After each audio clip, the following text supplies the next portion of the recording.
Let's see that most of you have made it here. So yesterday afternoon we spent some time looking at this very low-level technology side of things. This morning we're going to move on to look at how you put information from short reads together to make statements about variation in the population. And first up we have Kees Albers from the Sanger Institute at the University of Cambridge, who's going to be talking about calling short insertion and deletion polymorphisms. I'd like to thank the organizers for giving me the opportunity to speak. And also up front I would like to say I think there are 3 abstracts circulating for my talk here, one of which mentioned pandas. So for all those people who think this is about sequencing 1,000 panda genomes, I'm going to have to disappoint you, but that's maybe kind of a bad joke. Instead I will be talking about indels. So in the 1,000 Genomes project we kind of settled on this definition of small. So these are insertions and deletions with respect to the reference smaller than about 50 base pairs or nucleotides.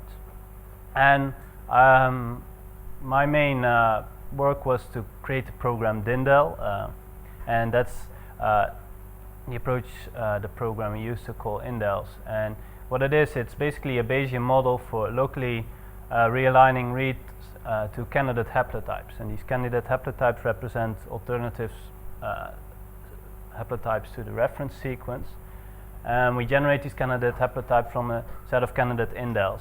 So, and I have highlighted locally, it's orange, because I'm Dutch, but we so the paradigm is that we first map reads to the reference and then make local improvements on that alignment. So it's as opposed to doing some sort of de novo assembly. So it's quite a statistical approach. One aspect of it is that we explicitly model context-dependent sequencing error indel rates. So these are indels that appear to be due to some step in the sequencing process, but not they don't represent actual polymorphisms, variants segregating in the population, and that turned out to be an important thing. And then I will show how we use this approach in the 1,000 Genomes project in the low coverage and the high coverage trio pilot. So why realignment? Is there a pointer somewhere? Is this the pointer? Yeah. Okay.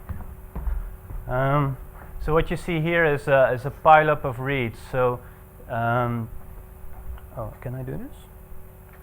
Yes, oh, okay. Sorry. So on top you see here the reference sequence, and these are reads aligned. This is simulated data, by the way, so it looks a bit clean. And these are reads aligned to this region on the reference sequence, and when you see a couple of reads that clearly support the reference sequence. So these 2 red stars means there are some reads that have extra sequence compared to the reference sequence, although at this point there's no statement about whether it's real or not. But here you see a read that spans this point, and it matches the reference sequence at all positions without needing to put in extra sequence. So this is a read supporting the reference, but there are also reads that seem to support an insertion event. So if you look here, there's an insertion of a GC base compared to the reference. That's exactly at this position. So this read supports the insertion, but there are also reads where something funny is going on, like these ones, and they have at this position, there are 2 T's in the reference, but you see a GC here, and also here you see a G, whereas the reference is a C. So they have mismatches with respect to the reference, and you could think these are SNPs, but if you have also seen this other read, it might be more likely that it's an insertion, because these GCs actually are exactly the inserted sequence. So what I want to show here is that in order to call an indel, you need to look at all the reads together, because when you look at the read mapper maps reads or pairs of reads independently of other pairs of reads, and if you just look at one read, two mismatches are a priori more probable than an indel. So in order to find the support for the indel, you need to look at all the reads together. And a side issue which has been mentioned before is that if you don't correct for this sort of alignment of reads around at the ends of reads, you can get false snip calls, because you get these mismatches with the reference and you might mistake them for a snip. So around indels you need to do some sort of realignment.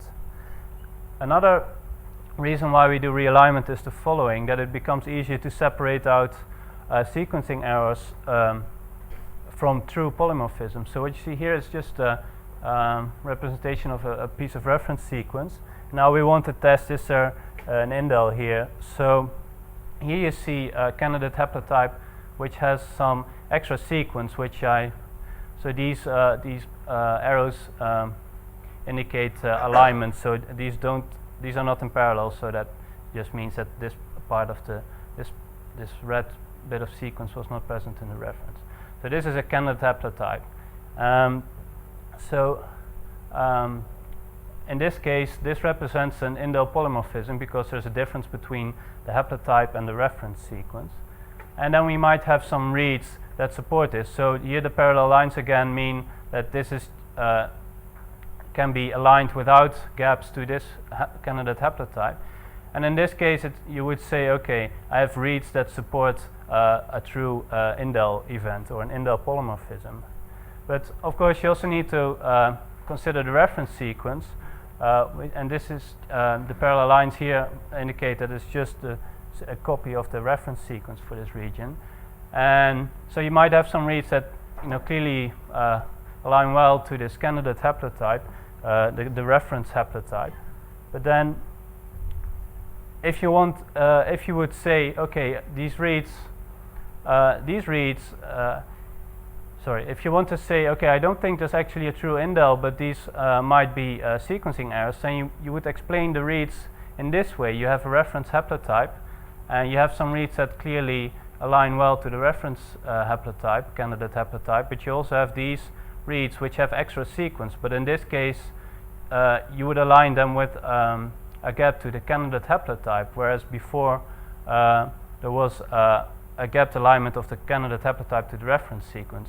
So in this case, you say there are sequencing errors, and for this part you have population genetic priors, but for this part you need different estimates. So these would be some sort of error estimates, and in our approach we take this approach where we have the candidate haplotypes and then align reads back to the candidate haplotypes, so that we can separate these two different kind of events, and so that we can make some statement about what is truly a polymorphism or not.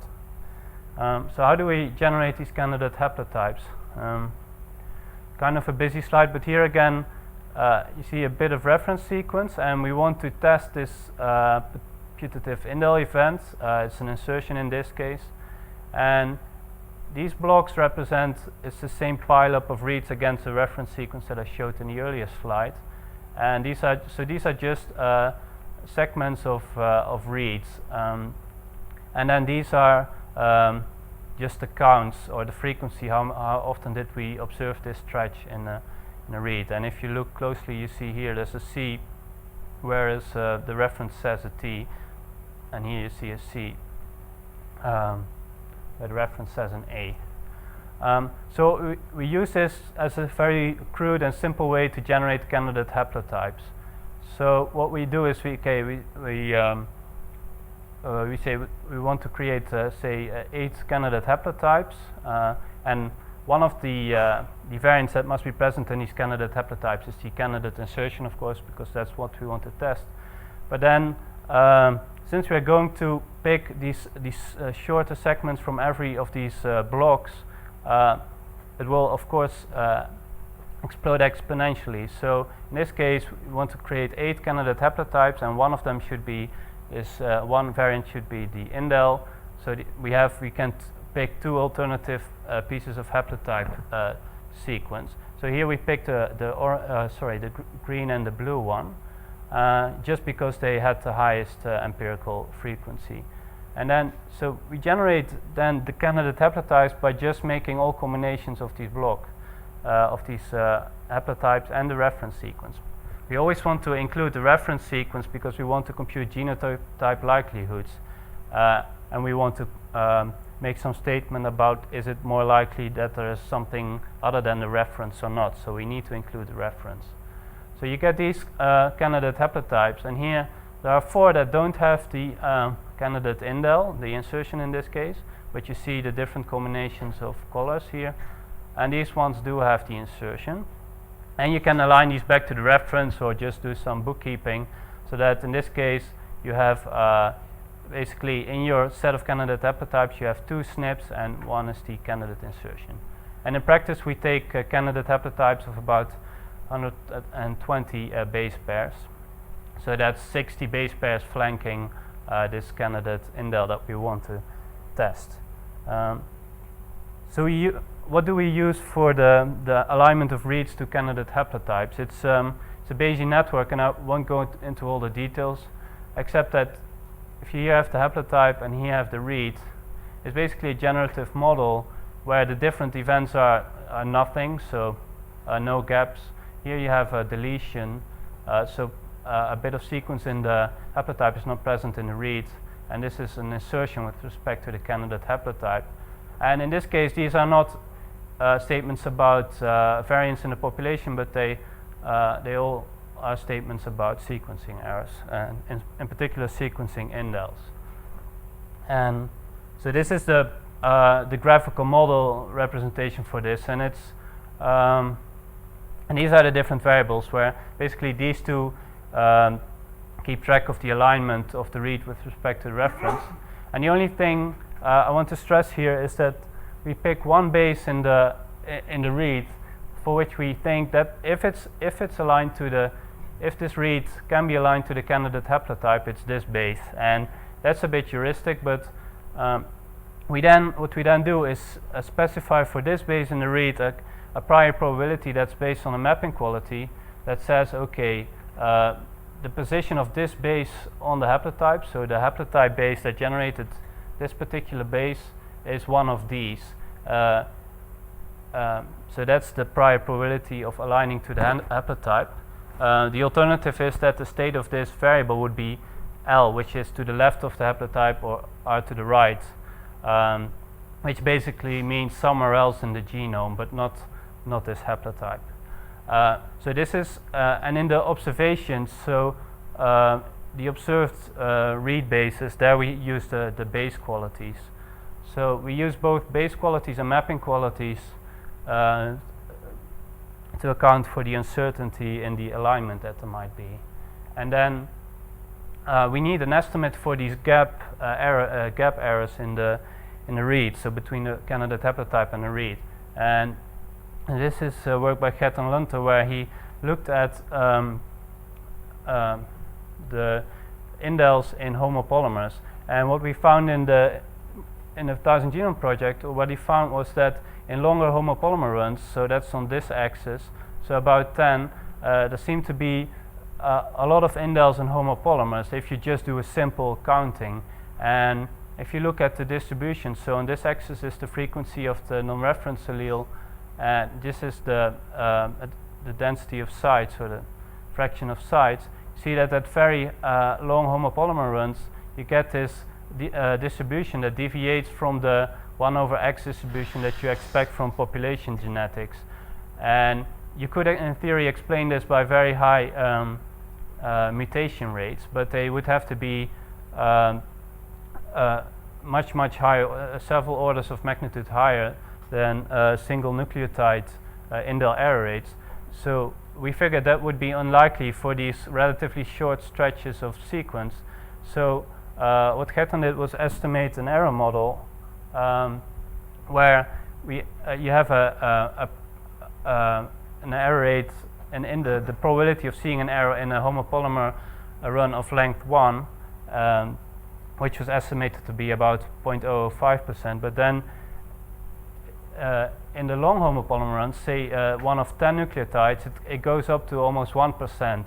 So that's 1% chance of having an indel in this run somewhere, so an insertion or a deletion.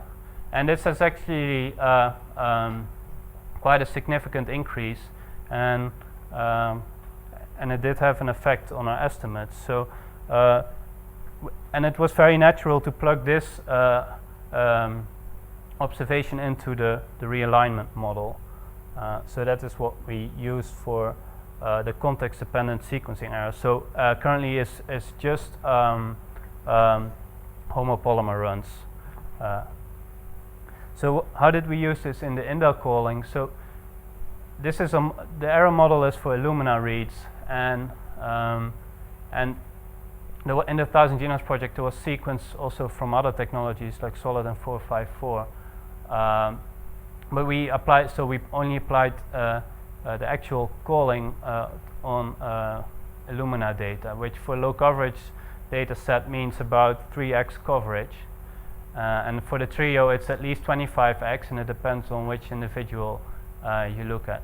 So these are basically the different steps. So for the low coverage pilot we first need some sort of prior of which candidate haplotypes are segregating in the population. So if the candidate haplotypes contain a SNP and an indel, you expect to see the reference haplotype, the SNP haplotype, the indel haplotype, and the haplotype with both the indel and the SNP. But if you have only the SNP, you cannot see the haplotype with the indel, which is very obvious. But what we do is partition the set of candidate haplotypes into these subsets, and for every subset we can assign a prior probability, because that depends on which variants are present. And then for every subset we estimate haplotype frequencies using a Bayesian EM algorithm, where we just pull all the reads of all the individuals. So at that point we forget which individual a read comes from. But then in the next step we correct for this, and because we in the low coverage pilot you do know which read comes from which individual, we use the estimated haplotype frequencies to compute individual level genotypes. And in this process you need to make sure that for the actual variant that you're computing the genotype likelihood for, you don't use that prior, because otherwise it's not a likelihood. So we use the estimated haplotype frequencies for the sequence variants that are flanking the candidate indel for which we are computing the genotype likelihood. So that's kind of a very small scale imputation step. Because in principle this Bayesian EM algorithm it tries to enforce some sparsity, but so it could find out that there is evidence for LD between the indel we're testing and a very nearby candidate SNP or SNP that we included in the candidate haplotypes. So then at this but this algorithm also gives a posterior probability that the variant segregates apart from the likelihood. So those will be called the Dindel calls. So those are the from this we get which sites actually appear to be segregating.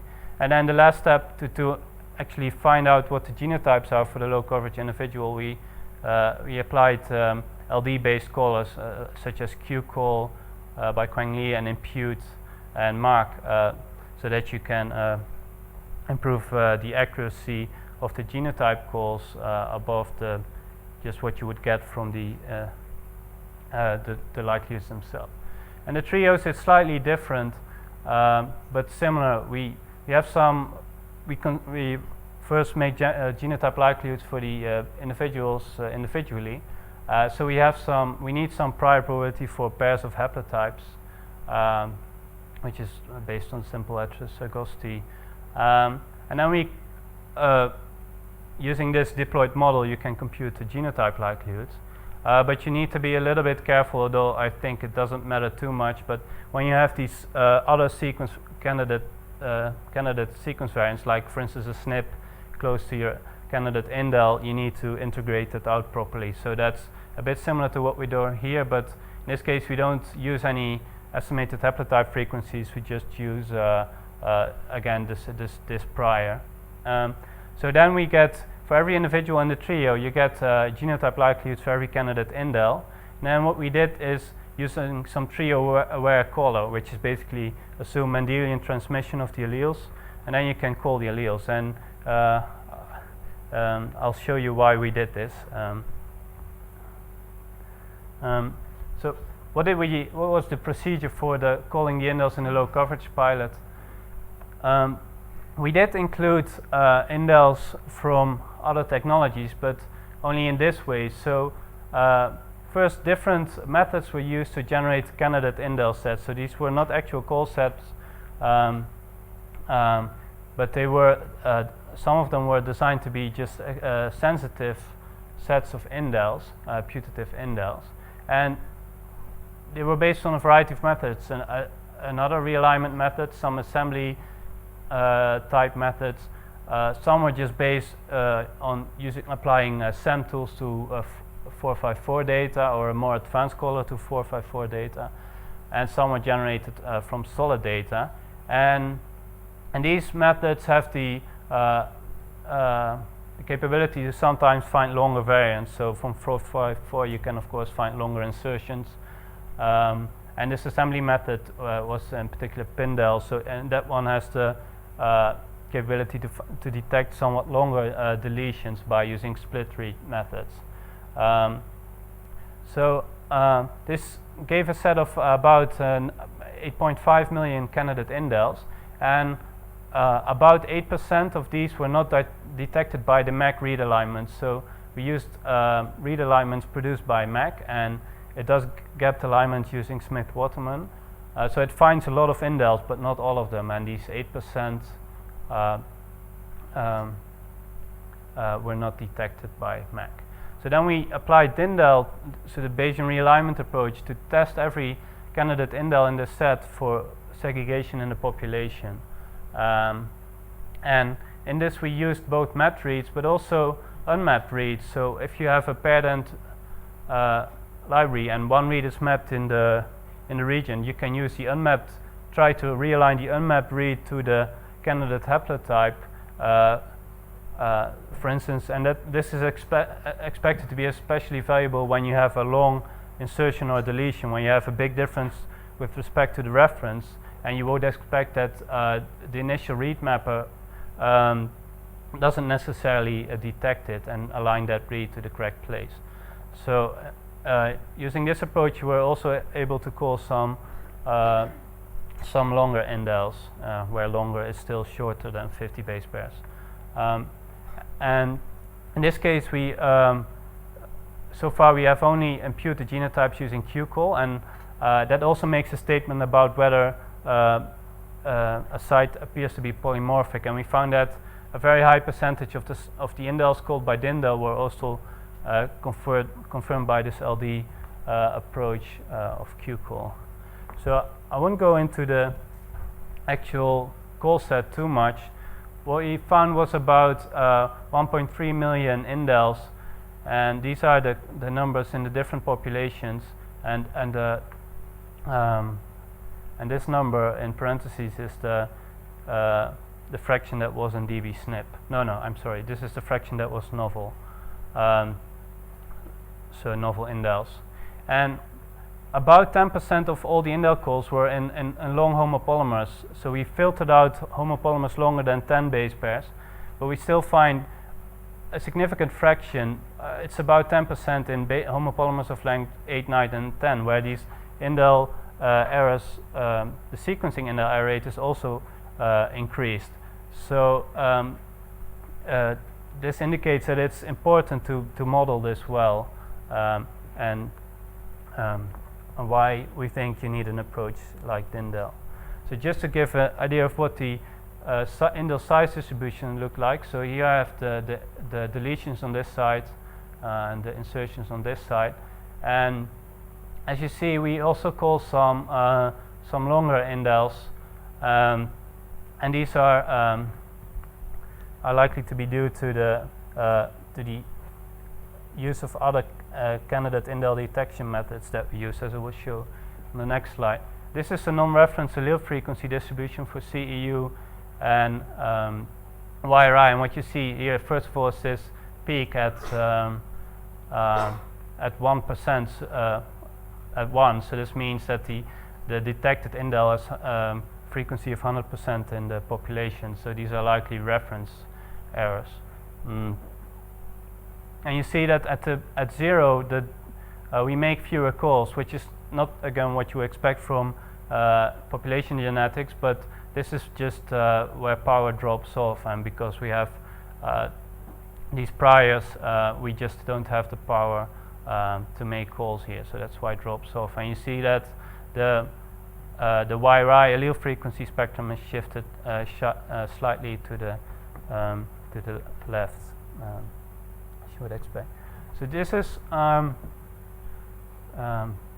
to illustrate this point of why we think it's important to combine these different methods in the way we did. So these are 3 of the methods that we use to generate candidate indels. One is Stampy, which is the Ketton's read mapper, and so this was designed to detect longer indels than MAC. And what we so again, I just remind you that 8% of the total indels that were called in CEU were not detected by MAC, and of those 8%, 44% were uniquely detected by Stampy. So these numbers give an impression of what's the relative contribution of that method to the call set. And then we have Pindel, which produced 9% of this 8%, and also the 454 indels from Yale were also about 9%. And these numbers may seem small because it's 9% of 8%, which isn't very much in the total, but when you look at what are the properties of these indels, you'll see that they are mostly longer indels, which are much rarer in the genome. So maybe I should have said that on this slide, but this is a logarithmic scale. So you have only very few calls, relatively few calls here, and and this is what these methods pick up. So Stampy, so I should say that this doesn't say that Stampy didn't include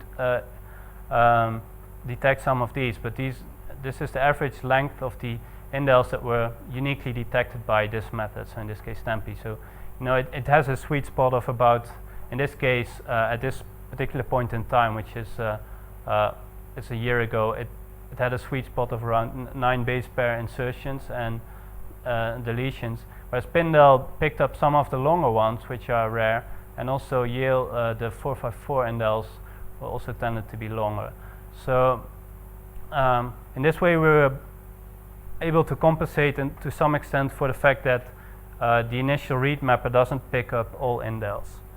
So just a small slide about the false discovery rate and sensitivity. So we did various validations, and all of these seem to support that the false discovery rate of both the approach for the low coverage data set and the trios is lower than 5%. So we Getton did for pilot the low coverage pilot a sequenom validation, which seems to support this figure. And I also did compared a lot of calls to for both high coverage individuals and a subset of the low coverage data set.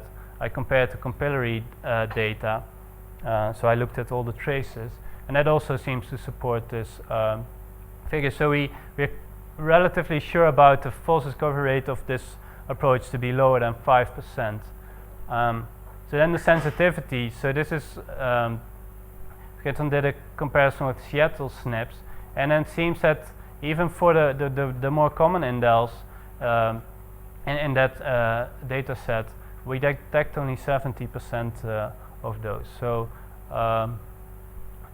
from this it seems that sensitivity is not great, but what these the validation experiments also showed is that these sets that generated the candidate indels were not very specific. So what turned out to be a very good strategy for the SNPs in the low coverage pilot is to use 3 different callers and then take 2 out of 3 calls.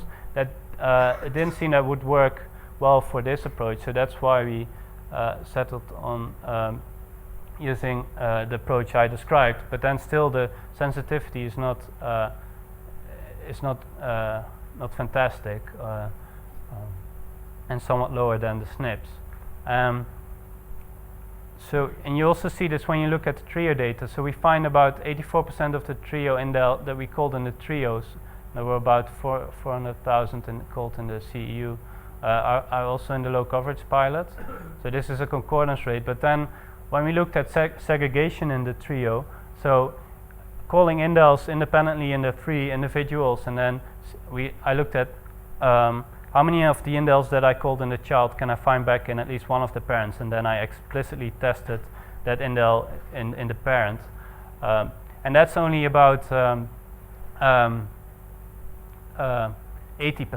So, and given that we think that the false discovery rate is below 5%, it seems that even here we don't, in a high coverage individual, we have somewhat limited sensitivity, and it's probably due to a quite substantial amount of single end reads. But I'm not sure. So this will be my last slide. So what I just described is basically a very statistical approach where we applied quite limited filtering. The most important filtering is that there were reads covering the forward and reverse strand on the site where we put the indel, which is not even what you maybe should do. But that already seemed to give a quite good false discovery rate. But then when you look in coding regions, because there's a purification of indels in coding regions, for the same amount of noise you get fewer indels, so there the error rate of the indel calls is much higher. So in coding regions the false discovery rate will be substantially higher. And what you see here is the indel size distribution in CCDS coding regions, and the deletions look quite alright. You see a good overrepresentation of the non-frame shifting indels. So this is, I'm sorry, the numbers are a bit small, but this is 6, 9, 12, 15. This is 3 and 1. So what you see here is that 1 base pair deletions are less frequent than 3 base pair deletions. But you don't see this for insertions. So we see a much more 1 base pair insertions than 3 base pair insertions. And you also see this. You see this for all populations, but it's exaggerated for the JPT. And so this didn't seem right. And you also see some 7 and 8 base pair indels. So when we looked more closely at these seem to be artifacts. So we applied more stronger filtering, basically requiring extra bits of reference sequence on the whole region where you might put the indel. So that for homopolymer run, that's 5 base pairs flanking the whole run. And then when you apply the strict filtering, you see you lose a lot of calls. So it's 80, almost 50%. But then you get the same pattern back for insertions as we see for deletions. So we see that 1 base pair insertions are smaller than 3 base pair insertions. The number is smaller, and also you see the pattern between the populations back. So red is CU, green is YRI, and blue is JPT. And then you see that YRI has the most 1 base pair insertions, followed by JPT, and then CEU. And so this is just a word of caution when you look at coding indels, or basically any category of variance, due to the false discovery rate will be higher, and we're currently looking at do we need to apply what kind of filtering do we need to apply to resolve this. So so I described this Bayesian approach. So the experience from the low coverage pilot seemed to be that you need a probabilistic approach, at least for that state of technology, the state that the technology was in then. But you still also need filters to remove some artifacts that you don't put in your model. Um, and so longer reads will make the indel calling much more easy than it was now. But I think there will always be these difficult regions where you also might have increased sequencing error rates. And well, basically we need a lot of to do a lot of extra work.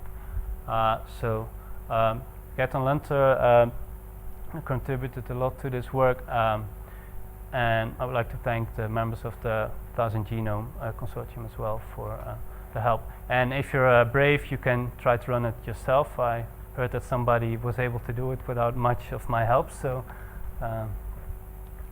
thanks.